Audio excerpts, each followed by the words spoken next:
ஆண்டவராகிய இயேசு கிறிஸ்துவின் விலையேறப்பெற்ற பரிசுத்தமுள்ள நாமத்தில் அன்பின் வாழ்த்துக்கள். இந்த காலையில் உங்களை சந்திப்பதில் மகிழ்ச்சி அடைகிறேன். இந்த நாள் உங்களுக்கு ஆசீர்வாதமாய் மாறும். கிருபையா நியாயப்பிரமாணமா? நியாயப்பிரமாணத்தின்படி நான் வாழ்ந்து விட முடியாது. நியாயப்பிரமாணம் பழைய காரியங்களை சுட்டி காட்டுகிறது, அவ்வளோதான் செய்யும். ஆனால் கிருபை எல்லாவற்றையும் செய்கிறது.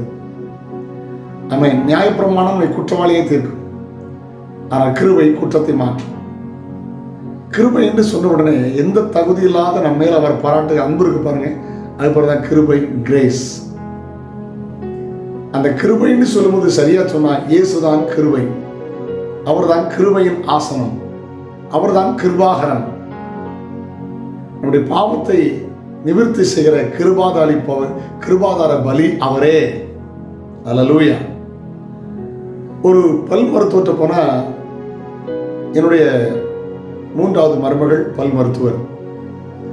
அவங்கள்ட்ட போன ஒரு லென்ஸ் வச்சிருப்பாங்க, எதுக்கு தெரியுமா? பார்க்கறதுக்கு எவ்வளோ டேமேஜாக இருக்கு. அந்த கருவி பல் எவ்வளவு டேமேஜாக இருக்குன்னு மட்டும்தான் பார்க்க முடியும். சில மருத்துவர்கள் ஸ்கேன் அனுப்புவாங்க. ஸ்கேன்ல ரிப்போர்ட் அது என்ன பிரச்சனைன்னு கண்டுபிடிக்கிற மட்டும் தான் ஸ்கேன். ஆனால் ட்ரீட்மெண்ட் கொடுக்குற டாக்டர் கொடுத்தா தான் சுகமாகும். இந்த நியாயப்பிரமாணம் எல்லாமே நீ மீறி இருக்கிறாய், தவறு பண்ணியிருக்கிறாய், தப்பு நடந்து விட்டது, இதை மாத்திரம் தான் சுட்டி காட்டி கொண்டிருந்தது. ஆனால் இயேசு கிறிஸ்து சுட்டி காட்டுறது மட்டுமில்லாத சரி செய்கிறவர். கிருபை தோத்திரம். பாவம் செய்ய லைசன்ஸ் தர்றதுக்கு இல்லை, பாவம் செய்யாம வாழ தடுத்து நிறுத்துகிறது கிருபை.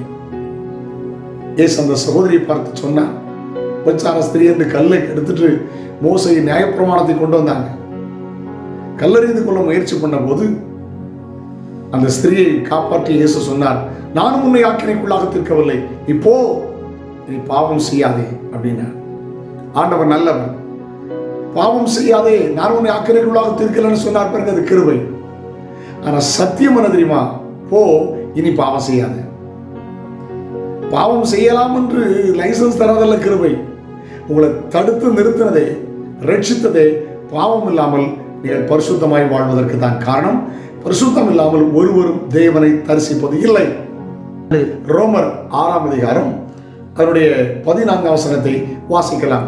நீங்கள் நியாயப்பிரமாணத்திற்கு கீழ்ப்பட்டிராமல், நீங்கள் நியாயப்பிரமாணத்திற்கு கீழ்ப்பட்டிராமல், கிருபைக்கு கீழ்ப்பட்டிருக்கிறபடியால், கிருபைக்கு நீங்கள் கீழ்ப்பட்டிருக்கிறபடியால் பாவம் உங்களை மேற்கொள்ள மாட்டாது. பாவம் உங்களை மேற்கொள்ள மாட்டாது. கிருபைக்கு நீங்க கீழ்ப்படிஞ்சிருந்தா பாவம் உங்களை மேற்கொள்ள முடியாது.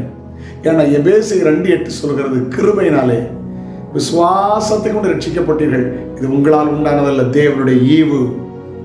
நியாயப்பிரமாணத்துக்கு நான் கீழ்ப்பட்டிருக்கல, நான் கிருபை கீழ்ப்பட்டிருக்கேன். அதனால பாவம் என்னை மேற்கொள்ள முடியாது, ஓவர்டேக் பண்ண முடியாது, பாவம் என்னை மேற்கொள்ள முடியாது. அவனுடைய பரிசுத்தமுள்ள நாமம் மகிமைப்படுவதாக. அதனால இவ்வளவு அருமையான ஒரு வார்த்தை. அதனால நியாயப்பிரமாணம் நம்மை குற்றவாளி என்று காட்டும்.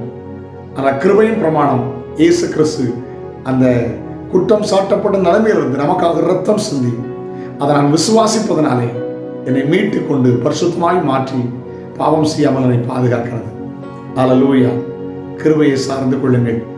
கிருபை தருகிற இயேசுவை சார்ந்து கொள்ளுங்கள். கிருபையினால் ரட்சிப்பை தருகிற இயேசுவை சார்ந்து கொள்ளுங்கள். கிருபையினால் பாவ மன்னிப்பை தருகிற இயேசுவை சார்ந்து கொள்ளுங்கள். கிருபையினால் பரிசுத்தம் தருகிற இயேசுவை சார்ந்து கொள்ளுங்கள். இயேசுவே நீ பரிசுத்தமாக்கும் என்று சொன்னால் பரிசுத்தப்படுத்தி பாதுகாக்க அருமை இயேசு அவர் போதுமானவராக இருக்கிறார். அந்த கிருபைகளை கர்த்தர்களுக்கு தருவார். இந்த நாள் உங்களுக்கு ஆசீர்வாதமாக இருக்கும். மறுபடியும் சொல்கிறேன், இயேசுதான் கிருபாகரன். அல்லேலூயா. அவர்தான் கிருபாசனம், அவர்தான் அல்லேலூயா பாவத்தை நிவர்த்தி செய்கிற கிருபாதார பலி. அந்த கிருபையை சார்ந்து கொள்ளுங்கள். அல்லது எபிரேயரில் வாசிக்கும் தைரியமாய் நாம் கிருபாசன தண்டையிலே சேர கடவோம். இயேசுவிடத்தில் சேருங்கள், அவர் உங்களை ஆசீர்வதிப்பார். பரலோக தகப்பனே, இந்த நாள் பிள்ளைகளுக்கு ஆசீர்வாதமாக இருக்கட்டும். நன்மையும் கிருபையும் தொடரட்டும். அந்த நியாயப்பிரமாணத்தை அல்ல, கிருபையை சார்ந்து வாழ உதவி செய்யும். இயேசுவின் நாமத்தில் ஜெபம் கேளும் பிதாவே. ஆமேன், ஆமேன், ஆமேன். God bless you. நாளை உங்களை சந்திக்கிறேன். அதோடு ஆண்டு கிருபை உங்களை தாங்குவதாக. Have a nice day.